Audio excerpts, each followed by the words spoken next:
Tuwekee verse 6. Maneno yenu yawe na neema siku zote, yakikolezwa chumvi, ili mpate kujua jinsi iwapasavyo kumujibu kila mtu. Nataka tuangalie lile neno pale juu. Maneno yenu yawe na neema. Abia mtu maneno yako iwe na neema. Abia yo mwingine maneno yako yawe na neema. Sasa ningependa niulize, ile maneno huwa unanena wakati unaongea na wanadamu, ile maneno ambayo unaongea wakati unaongea na Mungu, jiulize, je, yako na neema? Haleluya. Najua kuna maneno ya neema. Kuna maneno ya neema. Kuna mtu anaweza kuja mahali hapa aongeleshwe na Pastor Peter, kutoka hiyo wakati hata rudi kanisani. Haleluya. Na kuna mtu ambaye anaweza kuja aongeleshwe hapa na Minister Morito, kutoka hiyo wakati aseme hii ndio chachi yangu hata kama sijaona Reverend. Amen. Ni nini? Kwa sababu huyu mtu alikuja akaona Pastor Peter, alafu akaona Minister Morito, mwingine akakuja akaona Minister Morito, na wote maybe walikuwa na shida moja. Ni nini inafanya huyu ameona Pastor Peter aseme sitarudi?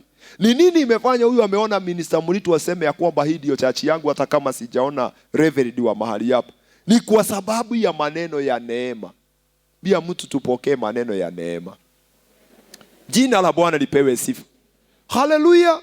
Wale mumeajiriwa katika biashara, wale umeajiriwa katika ofisi, kama unataka kufanikiwa hata wewe mwenyewe, lazima ufundishe kinywa chako. Amen. Vile unavyoongea na watu, wale ambao wanakuja mahali ambapo unafanya kazi, wale ambao wanakuja katika biashara yako, wale ambao mumechaguliwa kama viongozi kwenye haya madhabahu, lazima tujue vile tutakavyoongelesha watu wale wanakuja mahali hapa. Maana wengine wanakujanga wakiwa wamejawa vidonda. Amen. Mtu alikuwa kanisani, mahali alikuwa anahudumu, akafanya jambo kidogo, maana watu hukosa. Bwana Yesu asifiwe. Maybe hata mchungaji akachukua microphone kama hii, akiwa na ibada kama hii, akaachilia maneno ya kumwelekeza. Praise God. Mtu akasikia hapa sina amani, hapa siwezi kupumzika, na akaondoka akaenda. Na maybe huyo mtu alikuwa msaada mkubwa katika lile kanisa, katika kazi ya ufalme. Bwana Yesu asifiwe.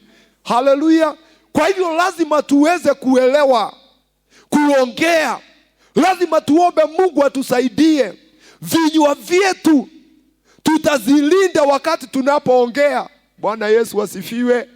Kuna mtu anaachwa kwa kazi, baada ya mwezi mmoja customer wote wanahama. Bwana atukuzwe. Kuna mtu anawekwa kwenye ofisi, baada ya mwezi mmoja ama miwili hiyo ofisi inafungwa, kwa sababu yule mtu wako mahali pale hana hekima ya kuongelesha watu.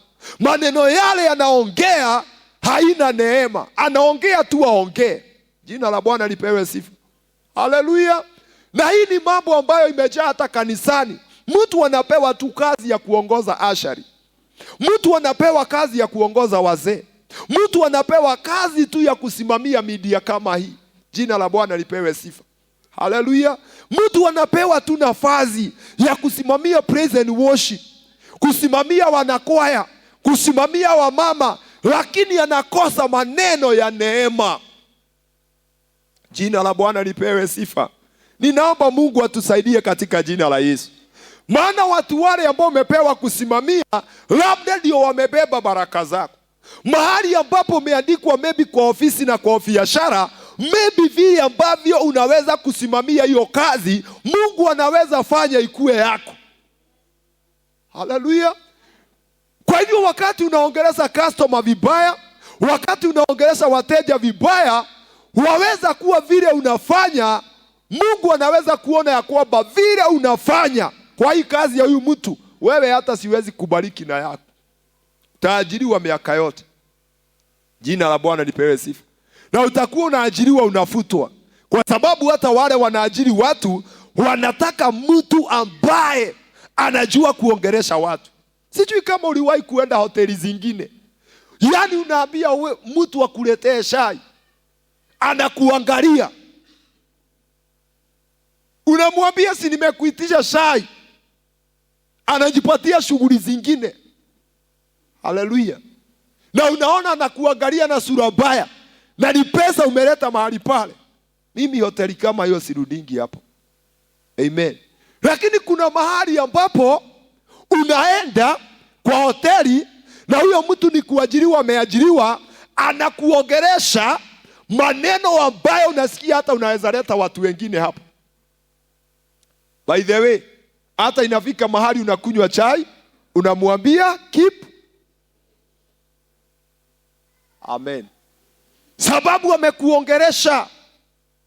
Unasikia kabisa hata nikikunywa chai ya mahali hapa niko na amani.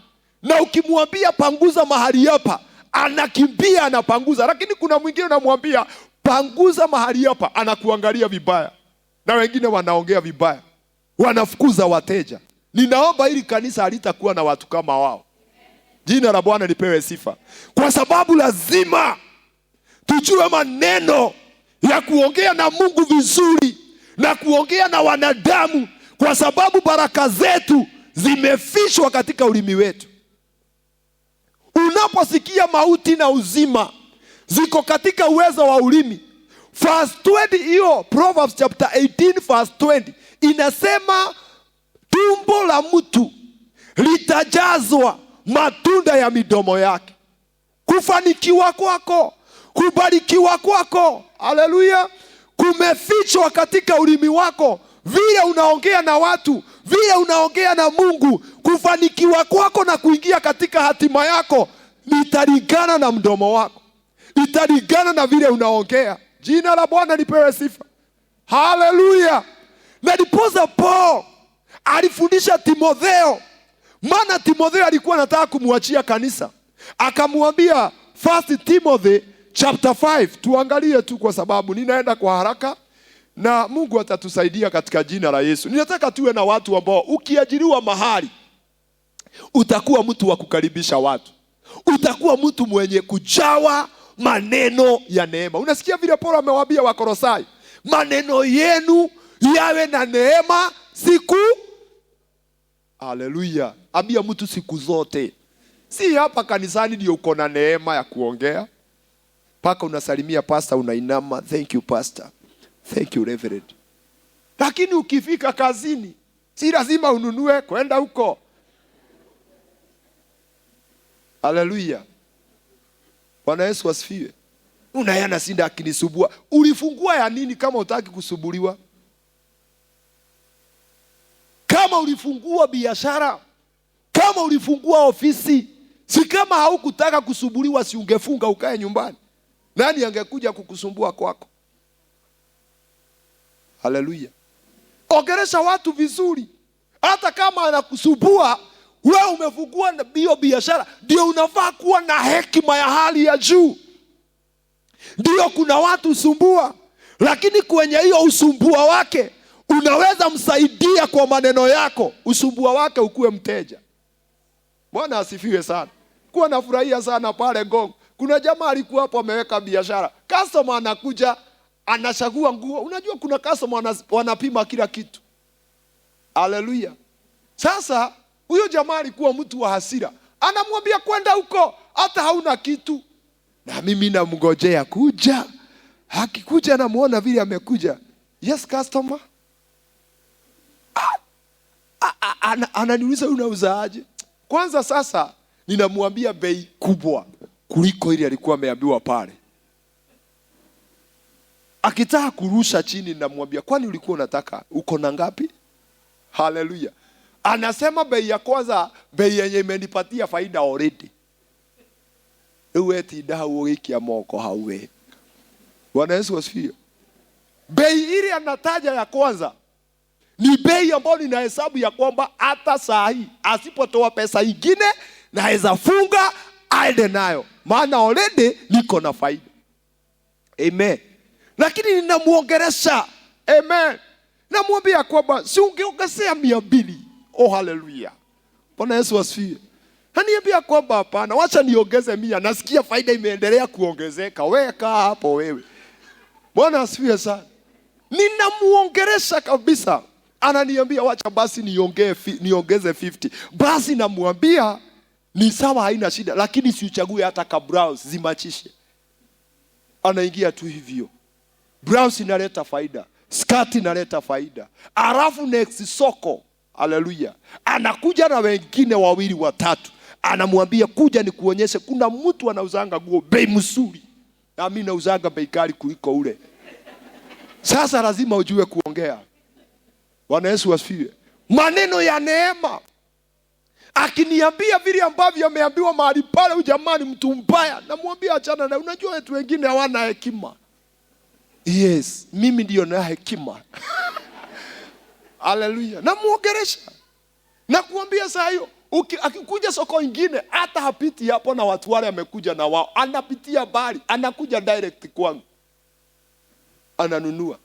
So mimi nilikuwa naenda niko na pesa. Huyo jamaa alikuwa hapo alimalizia na kufuga kazi. Amen.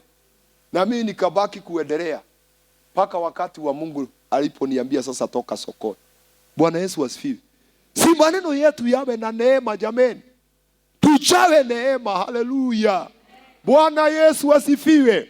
Yaani ukiingia kwa ofisi mpaka watu wanakuja wanakuona na wanakuwa baraka kwako. Inaweza kuwa ofisi sio yako. Amen. Umeajiriwa.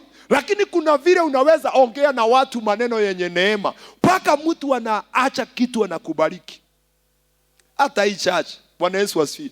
Viongozi wale tuko na wao. Wale umeaminiwa kazi kidogo. Jamani, pata maneno ya neema. Watu wao tunaongelesha ni watu wazima. Amen. Praise God. Hapa hakuna mtu ambaye sio mzima. Na mtu anajuaga mtu wakati anaongea vibaya na wakati anaongea vizuri. Bwana Yesu asifiwe. Na mtu mzima sio wa kukoma, pia mtu sio wa kukoma. Haleluya. Mtu mzima sio wa kurushiwa mikono. Mtu mzima sio wa kuongeleshwa vile mtu anataka. Mtu tumuangalie Timothy anaambiwa namna gani. Umetuwekea 1 Timothy chapter 5.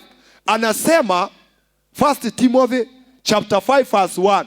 Huyu ni Paulo anamshauri Timotheo, maana Timothy ni mtu kijana. Amen. Na ni mtu ambaye anajua asiposhauriwa kwa uongozi wa kanisa itamsumbua. Maana anaweza kuongea kwa sababu vile anataka, kwa sababu ndiye kiongozi, lakini akamwambia mzee. Amen. Anaanza kumfundisha habari ya kuongelesha wazee. Anamwambia mzee usifanye nini? Mzee, tuongee pamoja jameni. Mzee asikemewe. Mzee ako na defu.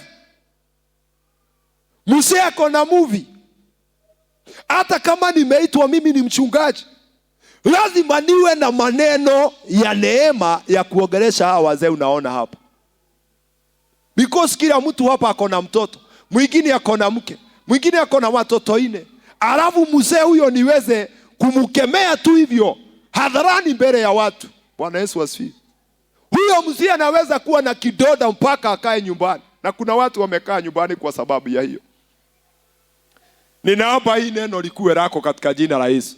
Ukiona Mungu akituletea neno kama hili, kuna kiwango anataka kutuingiza. Kuna level ambayo anataka kukuingiza. Bwana Yesu asifiwe.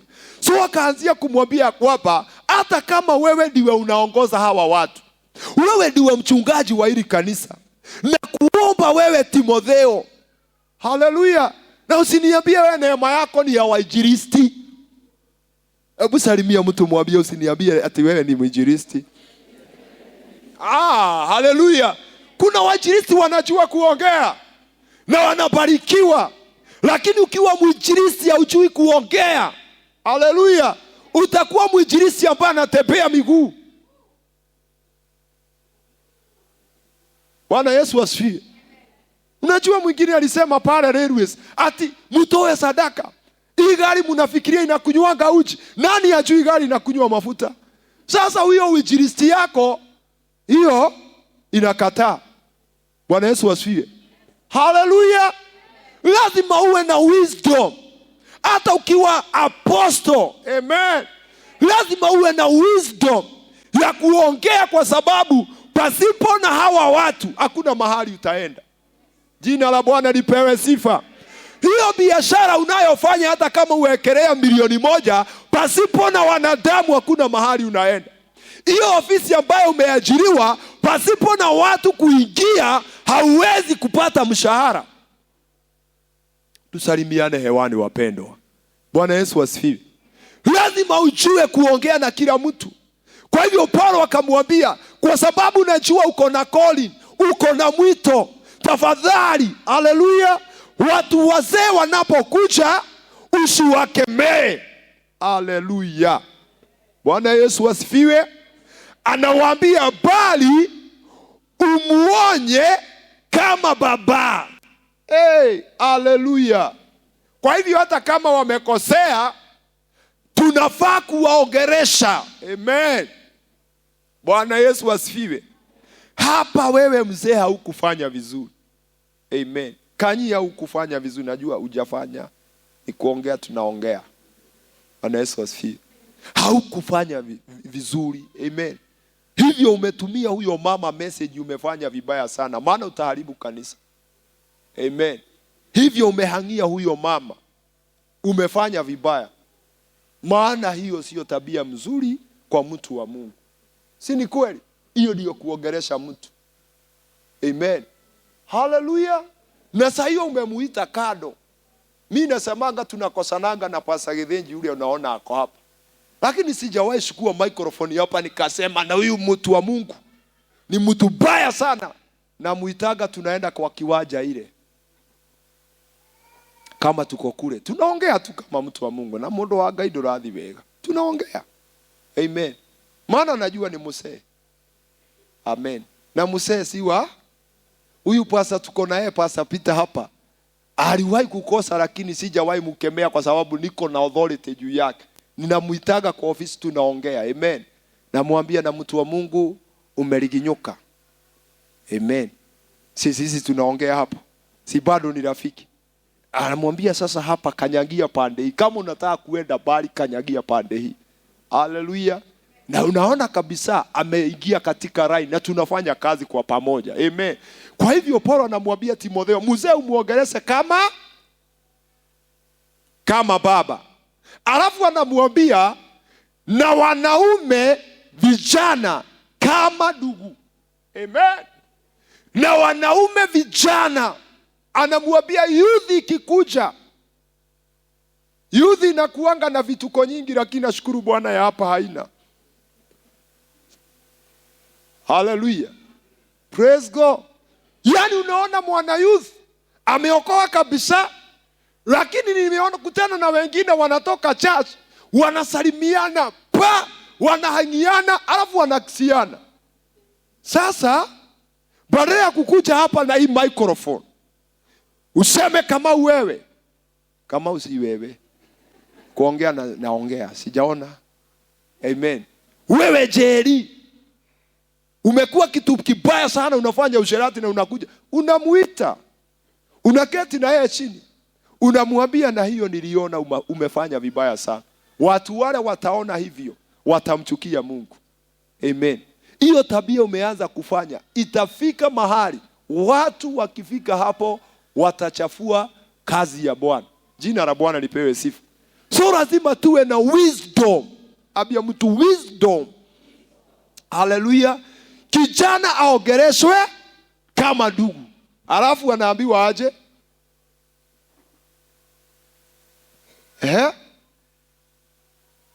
Tuko hapo. Amemwambia na wanaume vijana kama ndugu. Si unajua ndugu yako mnaongeaga vizuri, si ni kweli? Si ni kweli? Kama umepewa uongozi wa youth, au youth ambao umepewa uongoze, waongeleshe kama ndugu yako. Mnanielewa viongozi wa youth mko hapa? Leo tuko hapa na nyinyi. Lakini sijasikia complain. Ni kuongea tunaongea, maana tunaenda mbali. Bwana Yesu asifiwe. Ukipewa uongozi wa youth, ukipewa kusimamia kama vile tuko na patron, anawaongelesha kama ndugu.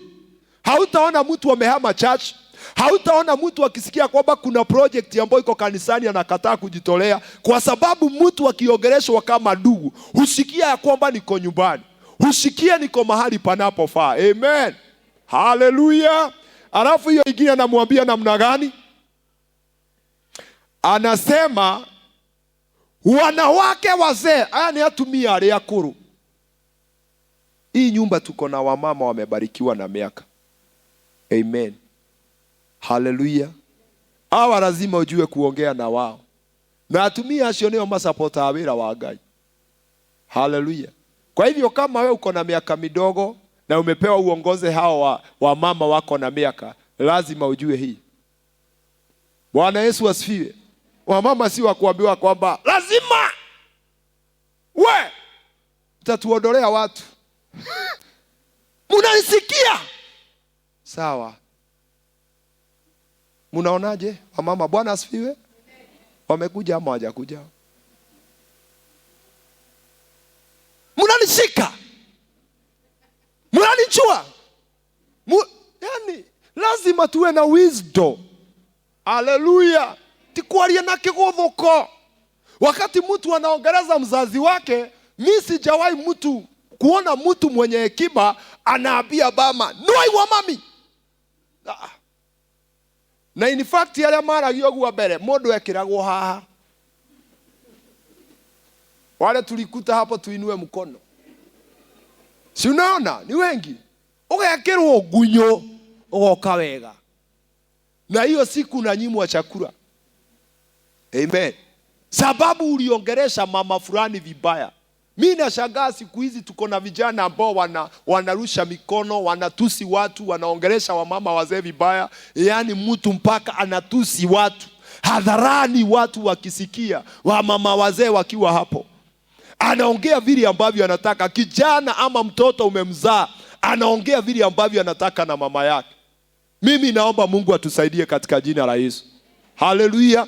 Tutakuwa na maneno ya neema. Nikiongea na huyu mama sikuwa nasikia ameongea na mtu ambaye amebarikiwa. Haleluya. Nikiongea na huyu baba sikuwa nasikia kwamba na yule mchungaji niko naye ni mtu mwenye hekima. Na yule kiongozi nimepewa niongoze ni mtu mwenye hekima. Because nimesema kwamba watu wazima hauwezi waambia nimwaigua. Lazima. Haleluya. Lazima tuwe na maneno ya grace. Maneno ya neema. Inaendelea kutuambia namna gani? Unajua? Wanawake wazee kama mama, na wanawake vijana kama ndugu wa kike katika usafi wote. Bwana Yesu asifiwe. Anamrudia na mwambia hata wasichana wadogo, wasichana wale tuko na wao, tunapata hekima ya kuwaongelesha. Do you know kwa nini Paulo alikuwa na mshauri Timotheo? Maana Paulo alikuwa anajua Timotheo ninamuacha ahubiri. Atakuwa na wamama wazee, atakuwa na vijana, atakuwa na wanarika, atakuwa na wazee. Amen.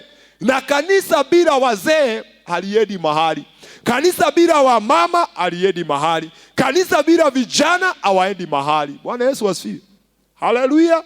So lazima wakija mahali hapa, kama kuna nafasi Mungu amekupatia kuongoza, unajua kuongea maneno yaliyo na neema. Bwana asifiwe.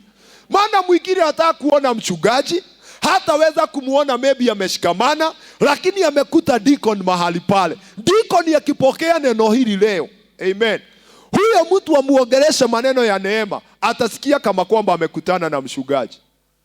Praise God. Hallelujah. Ukikutana na huyu mke wangu akiwa na maneno ya neema, utasikia akikuongelesha, usikie ni reverend amekuongelesha. Na hiyo ndio neema ambayo ninaomba mahali hapa. Hujawahi kuta kanisa ambalo linaambiwa ya kwamba mchungaji ni mzuri, lakini viongozi, lakini washirika ni baya. Hiyo roho haitatawala mahali hapa. In the name of Jesus. Hata Asha akiwa mahali pale atakuwa na maneno ya neema. Kiongozi wa kwaya atakuwa na maneno ya neema. Kiongozi wa praise team atakuwa na maneno ya neema. Amen. Kiongozi wa youth atakuwa na maneno ya neema. Hata wewe umekuja kama mshirika, kuwa na maneno ya neema. Maana kuna mtu anaangalia, anaona huyu mama anaendaga CFF, atakuuliza swali. Amen. Pastor wa huko anakuanga namna gani? Ibada za huko zinaendanga namna gani? Huwa wanafanya namna gani? Lazima uwe na maneno ya kujibu kila mtu ambaye anakuja katika maisha yako. Jina la Bwana lipewe sifa. Na nimekuambia kuna mahali hauwezi kufika kama haujui kuongea na Mungu na wanadamu. Amen. That's why Mithali imetuambia anayelinda kinywa chake analinda nafsi yake, naye yote ambaye anayefungua mdomo wake anajiletea uharibifu. Bwana atukuzwe sana. Washa tutoke hapo kwa sababu ya wakati. Tuangalie kitabu cha Hesabu 14 mstari wa 19. Nitakibia tu. Hebu kwanza tuangalie Hesabu 21. Hesabu 21 mstari wake wa 2. Kuna mahali huwezi kufika, na mimi najua kuna mahali Mungu anataka kuwapeleka. Hallelujah. Numbers chapter 21 verse 2 inasema, basi Israeli wakaweka nadhiri kwa Bwana, akasema, kama wewe utawatia watu hawa mikononi mwangu kweli kweli, ndipo mimi nitaiharibu miji yao kabisa. Verse 3, Bwana akasikia sauti ya Israeli, akawatia Wakanani mikononi mwao, nao wakawaharibu wao na miji yao kabisa, na jina la mahali hapo likaitwa Homa. 20 verse 4. Wakasafiri kutoka mlima wa Hori kwa njia ya bahari ya Shamu, ili kuizunguka nchi ya Edomu. Watu wakafa moyo kwa sababu ya ile njia. Alafu verse 5. Watu wakamnungunikia Mungu na Musa, mbona umetupandisha huku kutoka nchi ya Misri ili tufe jangwani? Maana hapana chakula wala hapana maji, na roho zetu zinakinai chakula hiki dhaifu. Verse 6. Bwana akatuma nyoka wa moto kati ya watu, wakaumwa, watu wengi wakafa. Nataka uangalie hiyo neno. Kile kimefanya, angalia, ni watu wametembea na Mungu vizuri. Wanaambia Mungu, ukitusaidia hapa, amen, utupiganie hii vita, tupate ushindi, haleluya, tutaendelea kutembea na wewe, amen. Wakaweka nadhiri mbele za Bwana na wakaongea vizuri na Mungu, na Mungu akasikia, akawapa ushindi. Bwana Yesu asifiwe. Na wakati Mungu aliwapatia ushindi, Biblia inasema ya kwamba wakaendelea bado na safari. Bwana Yesu asifiwe. Lakini wakafika mahali safari ikaanza kuwa ngumu, kama vile maisha yetu ya wokovu saa zingine inakuaga ngumu. Amen. Haleluya. Maisha sio lazima ikuwe mnyoro kuenda tu nywe. Kuna wakati inakuaga ngumu, kuna wakati inakuwa mazito, kuna wakati biashara inaenda chini, kuna wakati inakuwa iko sawa. Amen. Kuna wakati ambapo unakuta mambo iko sawa kwa nyumba, kuna wakati unakuta sio mazuri, kuna wakati unakuta kuna milima na mabonde. Amen. Na watu wale walikuwa wanatembea na Mungu vizuri, lakini wakafika mahali kukawa na shida. Badala ya kujua ya kwamba Mungu ambaye waliweka nadhiri kwake, wakaongea vizuri na yeye akawapa ushindi.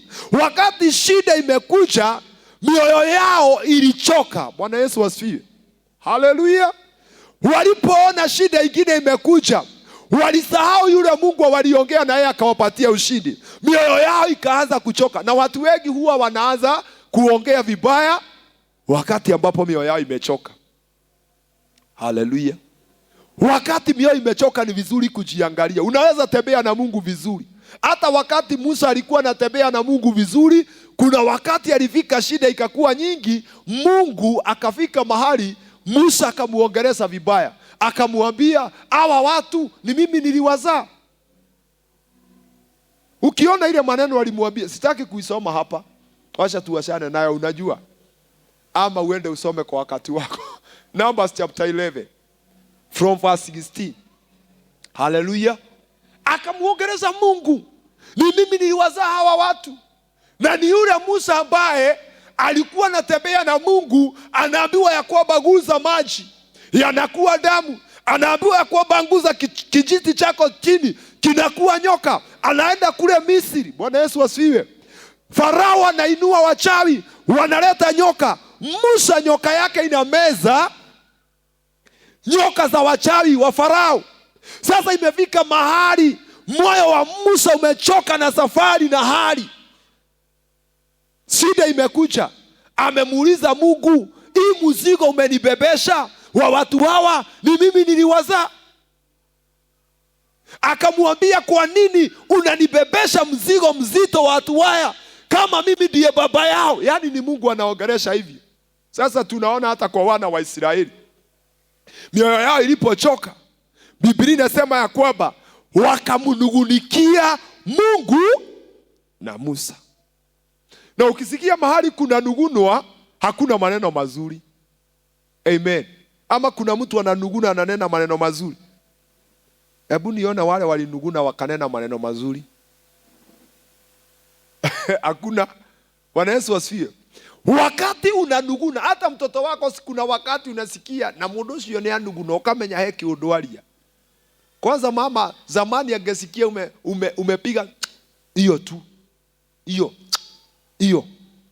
Alafu kuna wengine ungemwambia si, ungekamatwa. Haleluya. Kuna mahali hata ungefanya kichwa hivyo unakamatwa. Mimi napenda wazazi wa zamani. Bwana Yesu asifiwe. Walituweka nidhamu, tabia. Amen. Haungepiga mdomo, lakini saa hii wanapiga vile mtu anataka. Bwana Yesu asifiwe. Mwingine hata anaweza rusa mikono. Haleluya. Mwingine unaweza sema one vibega vinatigizwa. Mwingine anafanya hivyo. Hey, haleluya. Bwana Yesu asifiwe. Tuko na watu wa ajabu. Sasa ukisikia mtu alinugunika, walianza kuona Mungu amewatendea vibaya. Wakanugunika. Mbona Mungu umetuachilia? Kwani wewe ni Mungu wa aina gani? Wakasema, Musa, hata wewe unatuambiaga wewe ni pastor. Wewe ni pastor wa aina gani? Haleluya. Wakanugunika mbele za Mungu na mbele ya Musa. Hawakuongea maneno mazuri, maana walinugunika kwa midomo yao. Kawa na mundu anugunikaga nake. Ndugenugunika wage kwa no ikora ukinugunika lazima uongee. Ndagiconoka etuage na Ngai cidwe hivyo. Amen. Etuage na maguta. Bwana Yesu asifiwe. Etuage na Ngai munene. Kwenda huko unaongea maneno mingi, lakini hutaki ifikie reverend. Si hata unaona Miriam waliongea kari oyo koragwo na Ngai na oyo ingeigua Ngai ni kunugunika. Amen. Ni yeye tu anaweza omba Mungu asikie. Hata sisi ni manabii na tunatabiringi, wakanugunika mbele za Mungu, lakini neno limesema ya kwamba Mungu akasikia. Hawakujua kuongea wakati shida imekuja, maana mioyo yao ilikuwa imechoka. Amen. Praise God. Waliponugunika Mungu akasikia. Akasema namna gani? Akaachilia nyoka. Ndio nimekuambia, usipojua kutumia ulimi wako kuongea na Mungu vizuri, kuongea na watu vizuri, kuna mahali hautafika. Amen. Hata kama uko na maono ya biashara kubwa, hata kama uko na maono ya kuwa mchungaji, hata kama uko na maono ya kuwa nabii mkubwa, hata kama uko na maono ya kuwa na kampuni yako, kuna mahali hauwezi kufika kama haujajua kuongea na Mungu na wanadamu. Haleluya. Hawa walikuwa waingie nchi ya ahadi, walikuwa waingie katika nchi ambayo imebarikiwa, lakini kwa sababu ya manuguniko kwa midomo yao, kwa kutojua kuongea wakati wa shida, wamwambia Mungu shida ndio hii, mambo ndio hii, mtumishi wa Bwana tuombee, aombe maombi ambayo itakao wasaidia. Walinugunika. Amen. wakadhania ya kwamba Mungu ako na sikio moja kama wao. Amen. Lakini Mungu akiwa mbinguni akasikia, hata hakushidania na wao. Bible inasema ya kwamba Mungu akatuma nyoka. Haleluya. Zikaanza kuwauma, zikaanza kuwaua. Haleluya. Usipojua kutumia ulimi wako, kuna mashida inakuja inakumaliza. Kuna mashida inakuja inamaliza jamii. Kuna mashida inakuja inamaliza biashara. Kuna mashida inakuja inafanya ufutwe kazi. Lazima ujue, maana Mungu aliachilia nyoka zikawauma. Haleluya. Wakaanza kukufa. Wakaanza kukufa. Wakaona ni serious. Hebu tuangalie hiyo mstari mwingine nasema namna gani. Verse 6 sema ni 7. Hebu tuanzie 6. Bwana akatuma nyoka wa moto kati ya watu, wakawauma watu wengi, wakafa. Watu ambao walikuwa na ahadi wakaumwa, wakakufa. Amen. Lakini verse 7 inasema hivi, watu wakamuendea Musa oria manegenagera. Mwambie mtu acha kelele. Haleluya. Praise God. Tuache kelele mbele za Bwana. Tuache kelele mbele za watumishi wa Bwana. Hata kama mtumishi wa Mungu amekukosea, wacha kelele. Amen. Tafuta siku moja kama wale huwa anakuja anakuambia na reverend ya rudaiguire itatu walirwo wega. Mnaongea badala ya kunugunika. Maana wakati ambapo shida ilikuja, walirudi kwa mtumishi wa Bwana. Amen. Yule walikuwa wananugunikia, yule ambao walikuwa wanatetesha, walirudi kwake wakamwambia namna gani? Wakasema tumefanya dhambi kwa sababu tumenugunikia Mungu. Kwa hivyo wanajua kile wanafanya. Amen. Walijua kile wanafanya. Wakasema, in fact angalia, wanasema tumefanya dhambi. Kwa hivyo hata wakati mtu anafanya dhambi hujua. Amen. Wakati unanugunika hapo, hujua vile ya kwamba ninafanya vibaya. Wakamwambia Musa tumefanya dhambi. Wakamwambia tumemnugunikia Mungu, na wewe tuombee kwa Bwana atuondolee nyoka hawa. Basi Musa akawaombea watu. Alafu verse 8, Bwana akamwambia Musa, jifanyie nyoka ya shamba ukaweke juu ya mti, na itakuwa kila mtu aliyeumwa aitazamapo ataishi. Bwana Yesu asifiwe. Bado Mungu alikuwa na rehema kwa watu, hata kama walimunugunikia. Kuna wale aligusa akawamaliza, lakini wakati aliona wengine wamebadilisha mawazo yao, wameanza kuona sio vizuri kunugunika kwa Mungu na kwa mtumishi wake, wakanyenyekea, wakaambia Bwana wakamwambia Musa, tumekosa Mungu na tumekukosa, tuombee kwa Bwana. Musa alipowaombea, Bwana alinenea Musa akamwambia, tengeneza nyoka ya shamba. Haleluya. Akawaambia tengeneza nyoka ya shamba, na mtu akiumwa na nyoka akitazama ile nyoka atapokea uponyaji. Neno langu lilikuwa ni kwamba kuna mahali hauwezi kufika kama kwamba hautaelewa kuongea na Mungu kwa kinywa chako na kuongea na wanadamu. Jina la Bwana lipewe sifa. Wengi tunaona hapa waliisha, wengi waliangamia, wengi walikufa. Kwa sababu gani? Hawakujua kuongea na Mungu, hawakujua kuongea na watumishi wa Bwana. Jina la Bwana lipewe sifa. Hebu tuende hiyo Hesabu 14 verse 19. Sijui kama tutacapture hiyo. Hiyo Numbers 2, Numbers chapter 14. Naenda bio. Numbers chapter 14. Hebu tuangalie mstari wa 10 na ngapi? Tuangalie mstari wa 19. Tuangalie 19. Inasema namna hii, na kusihi usamehe. Hii pia ni manuguniko. Na kusihi usamehe, huyu ni Musa anaomba uovu wa watu hawa, kama ukuu wa rehema zako ulivyo, kama ulivyo wasamehe watu hawa tangu huko Misri hata hivi sasa. Ni Musa anaomba Mungu. Fasi hiyo ingine 20. Bwana akasema, mimi nimewasamehe kama neno lako lilivyokuwa. Angalia hiyo maneno. Hawa wamenungulika, hawa wameteta mbele za Bwana. Musa ameenda mbele za Bwana, ameomba Mungu usiwamalize. Mungu akamwambia, nimewasamehe kama neno lako lilivyo. Amen. Alafu, lakini hakika yangu kama ni isivyo tena, kama dunia hii zima itakavyo jawa na utukufu wa Bwana. Huyo naye ni Mungu ameapa. Kwa sababu watu hawa wote ambao wameuona utukufu wangu na ishara zangu nilizozitenda huko Misri na huko jangwani, pamoja na haya wamenijaribu mara hizi 10, wala hawakulisikiliza sauti yangu. Twende verse 23. Hakika yangu hawataiona hiyo nchi niliyowaapia baba zao, wala katika hao wote waliodharau hao wote walionidharau hapana atakaye iona. Angalia sasa.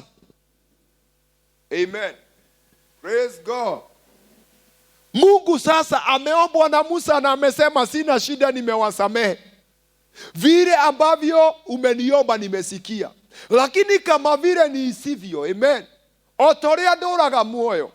Praise God. Na kama vile hii dunia imejaa utukufu wangu, watu hawa nimewaonyesha ishara, watu hawa nimewatendea miujiza kule Misri, watu hawa nimetembea na wao kwenye jangwa, lakini wamefika mahali wamenidharau. Bwana Yesu asifiwe. Haleluya.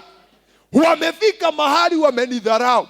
Waliniomba wakiwa kwenye jangwa, niliwasaidia. Waliniomba wakiwa kwenye utumwa, niliwasaidia. Nilifanya miujiza mingi ya kuwatetea na kuwakomboa, lakini wamefika mahali wamelidharau jina langu, hawakusikiliza sauti yangu. Mungu akasema hakika yangu. Na ukisikia mahali Mungu anasema hakika yangu, otolea ndoraga moyo. Haleluya. Kwa hivyo ni kumaanisha Mungu anaweza kuwa amekusudia kukuinua sana, anaweza kukusudia kukubariki sana, anaweza kukusudia kutumia na njia kubwa, lakini usipojua kuongea na yeye, usipojua kuongea na watu, kuna mahali hautafika. Amen. Hata ukiwa na ahadi, hata ukiwa na neno la unabii, kuna mahali ambapo hautafika, hata ukiombewa na nani. Maana Musa amewaombea, Mungu amesema kusamehe nimewasamehe. Hebu tuende hiyo mstari mwingine. Mungu atusaidie katika jina la Yesu. Hakika yangu hawataiona hiyo nchi niliyowaapia baba zao, wala katika hao wote walionidharau hapana atakayeiona. Twende verse 24. Lakini mtumishi wangu Caleb, kwa kuwa alikuwa na roho nyingine ndani yake, naye amenifuata kwa moyo wote, nitamleta yeye mpaka nchi hii aliyoingia, na wazao wake wataimiliki. Naomba uwe upande wa Caleb. Hey. Haleluya. Yaani wakati hao watu wanasema kwamba Mungu wetu ni kama huko, hatutaweza, Caleb alikuwa anasema Mungu tukimpendeza Bwana, haleluya, hiyo nchi atatupatia. Na hivyo Mungu akasema watu hawa wote walidharau jina langu, watu hawa wote ambao waliona ya kwamba mimi siwezi, watu hawa wote waliongea maneno mengi juu yangu, hao hawataingia. Hii ndio hatari ya mtu ambaye anashindwa kutumia ulimi wake vizuri. Maana mauti na uzima ziko katika uwezo wa ulimi. Haleluya. Praise God. Sasa Mungu akasema mtu yule ataingia ni Joshua. Leo kuna Joshua na Caleb, hapa ni wale wengine. Hebu nione Joshua na Caleb na usidanganye. Bwana Yesu asifiwe. Unaongea namna gani? Wakati shida imekuja unaongea namna gani? Wakati hata ulikuwa unataka kuona mchungaji ya huku muona, unaongeaga namna gani? Na mwingine anafika pale anarusha mikono anasema hata hiyo CFF, sijui ni CFF ya nini. Salimia mtu mwambie, "Woi, he hado tage kinya." Bwana Yesu asifiwe. Salimia mwingine mwambie, "Woi, he hado tage tonya." Amen. Umeona ndoto ukiwa na nyumba kubwa, umeona ukiwa na gari kubwa, umeona ukitumika na vipawa vya unabii, lazima ujue kutumia ulimi wako. Mungu amesema hata hajatumia mchungaji, amekuongelesha. Lakini kama hautajua kutumia hiyo ulimi wako, kuna mahali hautaingia. Mungu akasema hawa wote nitawamaliza. Kusamehe nimewasamehe ni sawa, lakini ahadi yangu hawataipokea. Kile nilikuwa nimesema watapata, hawatapata. Lakini Joshua, haleluya. Siturudi hapo, tunataka kumaliza. Dawa ya Ngai atoe neema ya kujua kuongea in Jesus name. Lakini mtumishi wangu Caleb, kwa kuwa alikuwa na roho nyingine ndani yake, naye amenifuata. Sema kufuata. Kwa moyo wote. Ndio sio kufuataga Ngai na ngoro yote. Fuataga Mungu na roho yote. Kuna watu wanafuataga Mungu na roho nusu. Amen. Ya kwamba Mungu kama hautakuja niko na njia nyingine. Baba ukikaa kuna mtu anaweza kuja haraka. Tuko na watu kao kama kanisani. Haleluya. Yaani unaomba Mungu akupatie mzee, ni sawa. Lakini unamwambia, unamwekea Mungu condition. Ngai mwakoyo waroga negwethera wethere.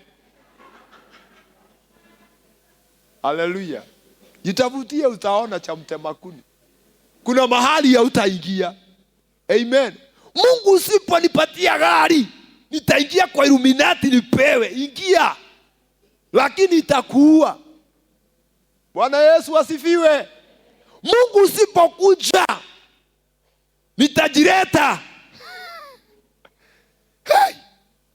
Bwana Yesu asifiwe. Niwafundisha hiyo siku ingine, Mungu sio wa kupigwa geta. Mungu sio wa kulasimishwa.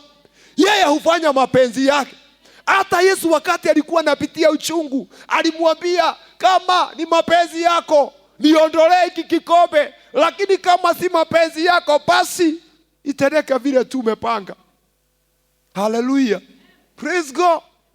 Na Mungu hakuondoa kikombe. Ile kitu alipewa ni neema. Malaika kutoka mbinguni alimjaza nguvu. Amen. Kuna ingine unataka iondoke saa hii, kuna shida ingine unataka uondoke saa hii, lakini haiondoki saa hii, maana uko jikoni ya Mungu. Unatengenezwa, unaundwa, ndio uweze kufika mahali ambapo Bwana alisema. Amen. Hallelujah. Kuna kitu unaomba saa hii, hata umekesha hapa, umefunga siku 3, umeenda mlimani, umetoa dhabihu, lakini Mungu hajajibu. Bado anataka ujue kuongea na yeye. Ikaraga ukamweraga mwathani ririkana. Isaiah 62 inasemanga namna gani? Ekethome hau. Bwana Yesu asifiwe. Wala mnarusha mikono, Bwana awahurumie. Kuna mahali hautafika. Amen. Isaiah 62 kuna mstari inanifurahishaga sana. Inasemanga hivi.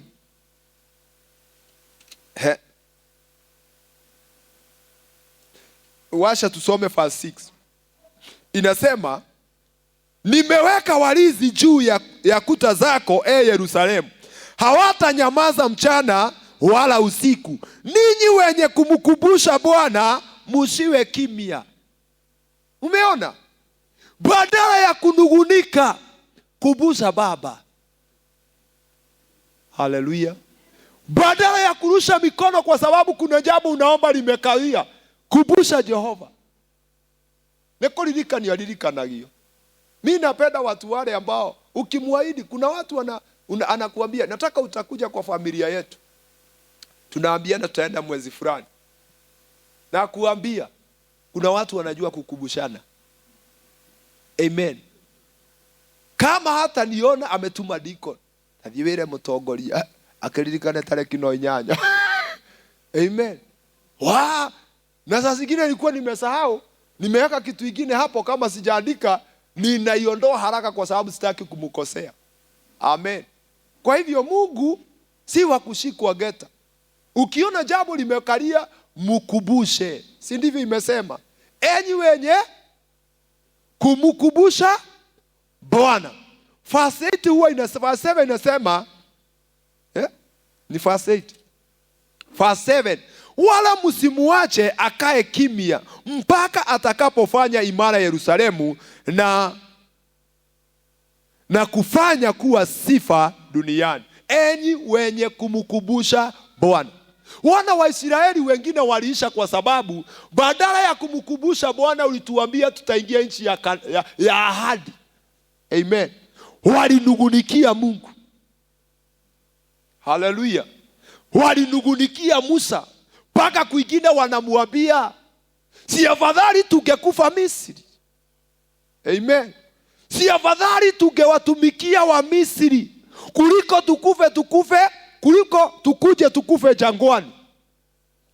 Turudi pale tulikuwa. Nimekumbusha watu, si kunegena, ni kukubusha mtu. Ambia mtu ni kukubusha Mungu. Mwathani no ugire ni ukahe muthuri, ririkania Ngai. Amen. Mwathani no ugire ni ukahe ngari, ririkania Ngai. Mungu ulinionyesha nikitumika na kipawa kikubwa sana cha uponyaji. Kumbusha Mungu. Mungu ulinionyesha nikiwa nimejenga nyumba yangu. Kumbusha Mungu. Amen. Ni abataraga kuririka nio. Si hata Danieli alimkumbusha wakati miaka ilionekana inapita ya wana wa Israeli. Si alienda mbele za Bwana akamwambia, ulikuwa umesema miaka? Aliwatoa hakuwatoa.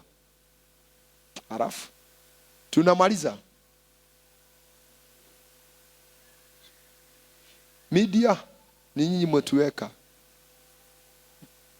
Tulikuwa Hesabu 14. Halafu tulikuwa tumefika mstari wa ngapi? 25. Ni kumaliza, tunamaliza. Inasema, basi ndio hiyo. Twende fasi hiyo ingine.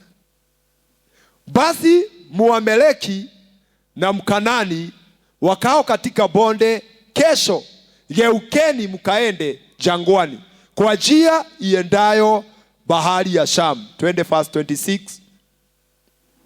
Kisha Bwana akanena na Musa na Haruni na kuwaambia,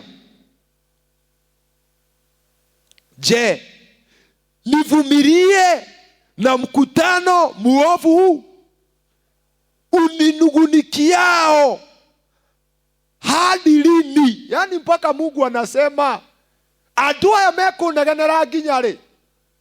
Haleluya. Wataninungunikia mpaka nini? Nichukuliane nao mpaka nini? Wakininungunikia, nimesikia manunguniko. Situwe maliza pamoja. Nimesikia manunguniko ya wana wa Israeli waninungunikiayo. Verse 28. Waambieni kama ni isivyo, asema Bwana, hakika yangu kama ninyi mlivyo nena masikioni mwangu, ndivyo nitakavyo wafanya ninyi. Nani amejimaliza? Haleluya. Bwana akasema, siwezi chukuliana na watu kama hawa wajui kuongea. Tena hata wewe mwenyewe Musa hawakusikiangi. Akasema hawa watu mimi siwezi maliza na wao. Naomba Mungu akusaidie ndio malize na Mungu. Amen. In fact ni watu ambao wanajua Mungu. Hawa ni watu wameona ishara ambazo hata hatujaona. Amen. Hawa ni watu waliona bahari ya Shamu ikiwa nchi kavu. Hawa ni watu waliona jangwa wakipewa chakula kutoka mbinguni. Hawa ni watu waliona nyoka zikimezwa na nyoka ya Musa. Haleluya. Hawa ni watu waliona Mungu akiangamiza wazaliwa wa kwanza wa Misri. Hawa ni watu ambao waliona Mungu akifanya maji kuwa damu. Haleluya. Praise the Lord. Pengine hata hatujafika hiyo level, haujaona mambo makubwa kama hiyo, lakini angalia Mungu amewamaliza. Amesema siwezi tembea na watu kama hao. Siwezi. Na akasema wote ninawamaliza. Na Mungu akasema watu wale kwanza wamefikisha miaka 20. Haleluya. Kuenda juu, si ni kweli? Wote ninawamaliza. Wote ninawaondoa. Kwa nini? Sababu ya kushindwa kutumia ulimi. Ahadi ya Mungu haikuwa kuwamaliza kwenye jangwa. Aliwaambia ya kwamba ninawatoa nchi ya utumwa, ninawapeleka nchi ya Kanaani ambayo imejaa maziwa na asali. Haleluya. Praise God. Nchi ambayo hamutakuwa watumwa, nchi ambayo inapendeza, nchi ambayo iko na baraka. Lakini lazima mfuate maagizo yangu, lazima muweze kutembea na mimi. Haleluya. Lazima muweze kuniheshimu. Kwingine unasikia Mungu akisema kwamba mnanidharau. Kwa hivyo wakati tunaongea maneno mazito kwa Mungu, wakati tunaongea maneno mazito kwa wachungaji, tunaonyesha tunamdharau Mungu. Ni kama vile tunaweza kuongelesha customer vibaya, hawezi kurudi kwa kazi yako. Haleluya. Sasa nikisimama nichukua hii microphone, niongelesha nyinyi mlio mahali hapa vibaya, niongee vile ninataka, labda mjinga atakuja. Ni kweli ama si kweli? Tuongee ile ukweli. Ati unanipenda kabisa, ni sawa, najua mnanipenda, hata mimi nawapenda. Lakini saa hii hata nishukua hii microphone, niangalie hii press team, niambie nyinyi mnakaa kubafu, labda mjinga atarudi. Hiyo imeanza kuishia hapa. Hata kama Paulina alikuwa amesema ni hapa, Kanyeri alikuwa amesema ni hapa, tunashikana wawili watatu, hautotikwe dohoro. Amen. Watu wanaishanga hivi. Kwa hivyo hata wakati unatusi customer moja kazini, unaweza tupa wote. Ikosi ado ni makinya nagerio ho. Amen. Watu huwa wanapeleka maneno.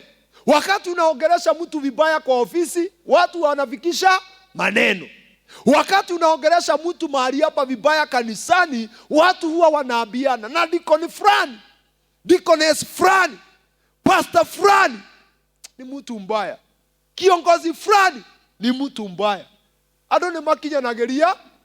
Na mimi nafikiria kuwezi kukosa watu kadhaa wametoka hapa sababu ya kukosa maneno ya neema.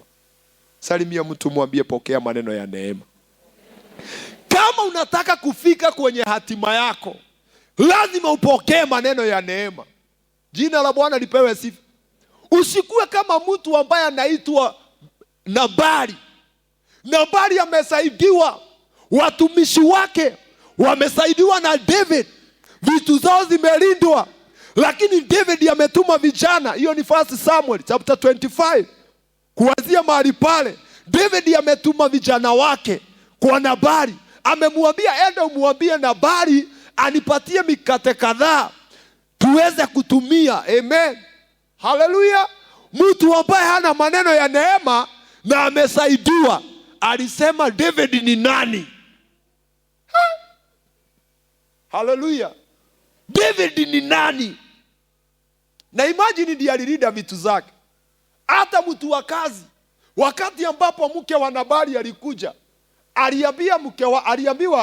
huyo mfanyikazi aliambia mke wa Nabali ya kwamba hao watu walikuja mahali hapa, bwana wangu aliwaongelesha vibaya. Amen. Na hao watu waliongeleshwa vibaya ndio walitusaidia. Andũ acio nĩo matũteithirie. Gũtirĩ kĩndũ tũngĩahonokirie, hakuna kitu tungeokoa, lakini waliongeleshwa vibaya. Amen. Na sasa huyo mfanyikazi akaambia mke wa Nabali, tuko katika hatari, maana mfalme amefikiwa na habari na amejipanga kuja kutumaliza. Yoyote atakayokuwa pataisha. Mama mwenye hekima akasikiliza, akamwambia ati namna gani? Amen. Akamsikiliza, akamwambia sasa tufanye namna gani? Leta parasi, weka mkate, weka vitu, weka vipawa. Amen. Tukutane na yeye jiani. Hallelujah. Praise God. Alipopiga mbio wakikutana jiani, aliona mfalme, akapiga magoti, akamwambia bwana wangu, tafadhali nisikilize. Amen. Nisikilize. Kumekuwa hivi na hivi. Bwana wangu ni mtu mujiga. Muthee ni mundu mukegu muno. Na no wega tondu ni amwitire mukegu tondu ritwa riake rĩarĩ o mukegu. Haleluya. Akamwambia mzee wangu, unasikia vile aliongeleza watu wako, ni mjinga, ni kama jina yake. David agithikiriria aya onanga David amenya ni mjinga. Na akaukite na ujinga wake. Mamurikane. Na unasikia ni watu ngapi walikuwa wamebebwa wewe? Walikuwa wamekuja magari kumaliza hiyo familia ishi. Wakakutana na mama mwenye hekima. Akamuongelesha akamwambia, tafadhali, bwana wangu usimwage damu. Usijilipisie kisasi. Haleluya.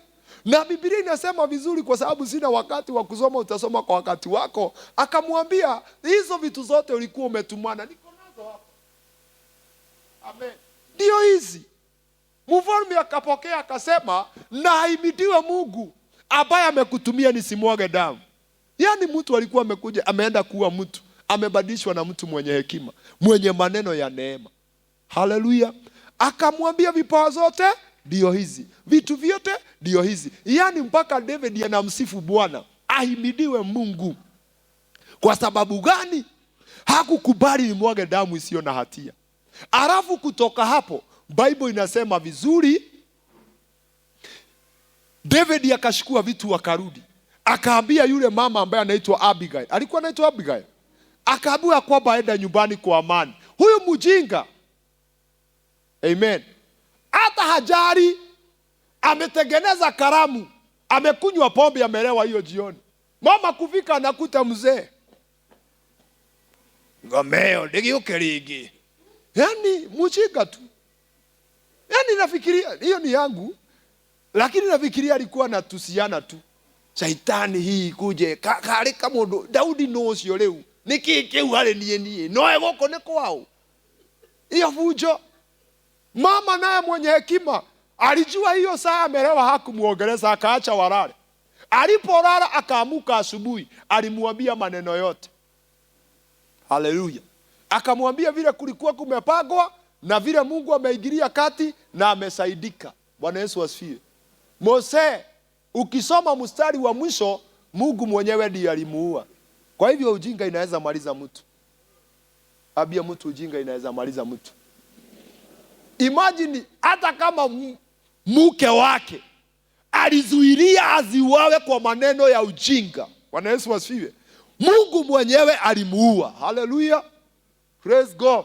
Mungu mwenyewe alimuua. Hallelujah. Alipomuua, Musa alipokufa, David aliposikia vile Mungu amefanya, neno linasema akatumana huyo mke amuoe. Kamuthega githiko, mutumia yuga kwa muthamaki. Salimia mtu mwambie pokea maneno ya neema. Haleluya. Kamuzee kamezikwa. Nafikiria David kaliposikwa, David alikumbuka ule mama mwenye hekima. Alituma wafanyikazi, tathi mundere mundu ucio. Tene anga naguo maundu makire maingi. Titatha ici. Sasa mama ambaye alikuwa ameolewa na mjinga akakuwa kwa mfalme. Mnaonaje? Akaondokea ujinga. Na ujinga akaenda na ujinga wake. Kwa hivyo hii ni kusema ya kwamba nambari hata kama angekuwa mtu wa kuenda mbali, angefika mahali kwa sababu ya kutotumia kinywa chake vizuri. Lakini mama kwa sababu alitumia wisdom, akaongea maneno mazuri, hata wakati kamzee imekufa. Nafikiria Daudi maombolezo ikiendelea, alikuwa anasema na huyo mama namna gani?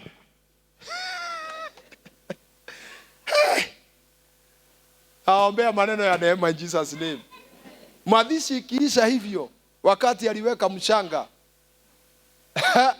hata nafikiria kuku na wiki ya kutulia. Wafanyikazi wakaambia, "Hebu tumie sono nirenda uge muingi muno tathiei mumwire oke." Na ndaregire kuhika.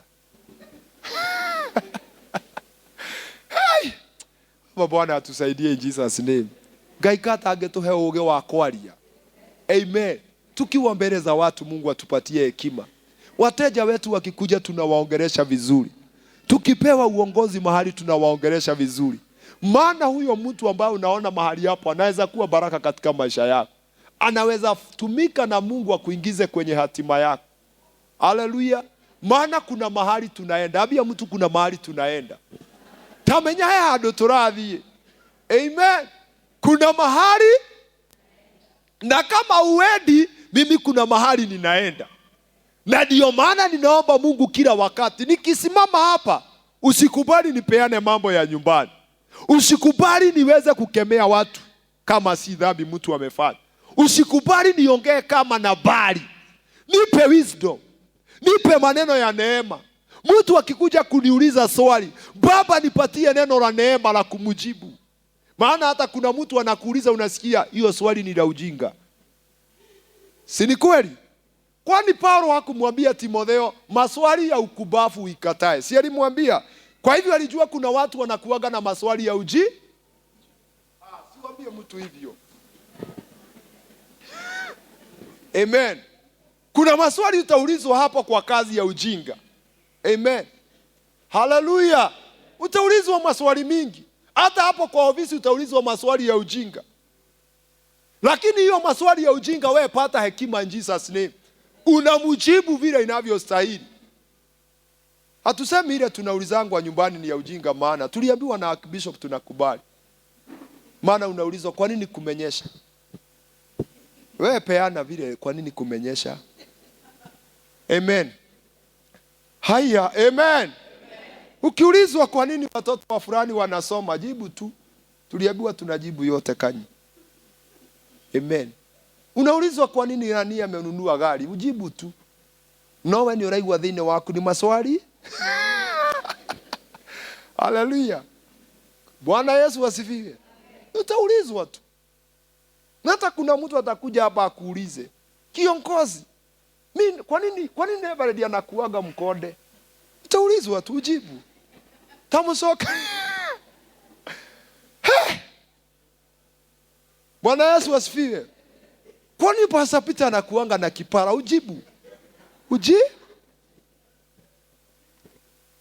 Kwa nini Samuel anafaanga macho ine? Ujibu. Kwa nini viongozi wanakaaga hapa mbele? Ujibu. Kwa nini viongozi wanatokaga kukihubiriwa?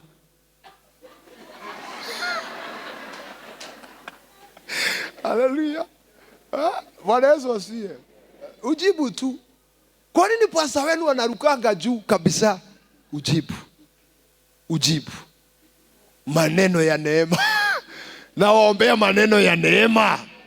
Bwana Yesu asifiwe. Hallelujah. Kuna watu wako tayari wachukue hiyo maneno ya neema in Jesus name. Hallelujah. Upokee hiyo maneno ya neema mahali utakuwa wiki hii. Ya kwamba hata wale uliogereza vibaya wakaondoka kwako, Mungu atakupatia hekima ya kuwarejesha. Katika jina la Yesu. Ninajua hata wale ambao wametupokea kwenye mitandao, alikuwa ameongelezwa vibaya atarudi. Maana leo tumepokea maneno ya neema in Jesus name. Bwana Yesu asifiwe. Na wale walikuwa wamesikia kama wataondoka kwa hii church, amepokea maneno ya neema. Hawataondoka. Maana hii madhabahu kuna mahali inaingiza watu. Kuna mahali inapeleka watu. Hata ukisikia kuna dhambi na kemewa ndio unafanya, tafadhali tafuta mchungaji muulize, ingeka ati adigane na maundu maya. Hiyo ndio hekima. Hallelujah. Na akikuja mahali hapa uniambie, mimi sitasimama niseme hapa kuna kamutu hapa kanakafanya, nitakusaidia. Maana nataka uingie mahali. Amen.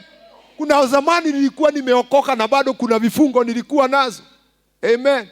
Yani unaenda chachi lakini unakazima. Umeokoka na uko na vifungo. Kuna mambo haujaweza kuacha na umeokoka. Hallelujah. Ni Mungu alinisaidia nikaachana nayo. So mtu akija aniambia hapa nimeokoka na kuna mambo yamenilemea, niko na uwezo wa kumsaidia. Niko na neema ya kumuombea kwa sababu Mungu aliyenisaidia ako na uwezo wa kukusaidia. Hapana ambiwa na mtu maneno unaenda unaongea na huko mpaka unafanya huyo mtu anaibika kurudi kanisani. Naomba leo Mungu atusaidie katika jina la Yesu. Hata ukiulizwa kwa nini baba Mwaneki amenyoa, ongea. Na ukiulizwa kwa nini anaimbanga kama Philip Kimani, ujibu tu. Si ni kweli? Mimi naonanga anaimbanga kama Philip Kimani. Unajibu. Hallelujah. Tumekubaliana. Hallelujah. Si Mungu awabariki. katika jina la Yesu. Bwana awape hiyo neno la neema. Kila mahali utaenda, maneno yako yatakuwa imejawa neema. Imejaa neema. Wale mnaongoza Sunday school kule, teenagers, maneno yenu yajawe neema. Ndio huyo mtoto atasema, hata wakati atakuwa mkubwa, atasema huyu ndiye alikuwa teacher wangu. Huyu ndiye alisaidia kujua Mungu. Otherwise Mungu awabariki na watende mambo. Mainua tu mkono wako moja ni kuombe in Jesus name. Baba, ninaombea watu hawa katika jina la Yesu, kwamba Mungu utawasaidia. Hawa ni watu wako na umewaita kwa jina lako. Kuna wengi najua ya kwamba wamekuwa katika hali ya kutoelewa kuongea, lakini neno lako limekuja. Paulo alisema, wakati nilikuwa mtoto nilikuwa naongea kama mtoto, nilikuwa ninafahamu kama mtoto. Lakini wakati anasema alikuwa mtu mzima, alitupilia mambo ya kitoto mbali. Naomba ya kwamba Bwana utusaidie. Hili ni neno lako limekuja kutusaidia, kwa maana kuna mahali unatupeleka, kuna mahali unatuingiza. Wacha yule amesikia neno hili hata aweze kuwa na neema ya kuongelesha familia yake, kuongelesha watoto wake, kuongelesha jamii yake, kuongelesha watu wale wanafanya kazi pamoja na wao, katika jina la Yesu Kristo. Unapotenda, Mungu wa mbinguni, heshima na utukufu ni zako. Ninatangaza baraka zako za ajabu ziwe juu ya watu hawa. Waondokapo mahali hapa, neno hili halitaondolewa kwao, litawasaidia. Watatembea nalo wakiwa kwenye maofisi, wakiwa kwenye biashara, hata wakiwa katika kazi ya uongozi hapa kanisani. Bwana, watakuwa na maneno yaliyojawa chumvi, yaliyojawa neema, ili watu wale wanahitaji kusaidika, watasaidika kupitia maneno yale tutawaongelesha. Katika jina la Yesu Kristo, pokea sifa na utukufu, maana wewe ni Bwana. Katika jina la Yesu Kristo tumeomba na kuamini, tuseme amen. Bwana wabariki, awatende mema in Jesus name.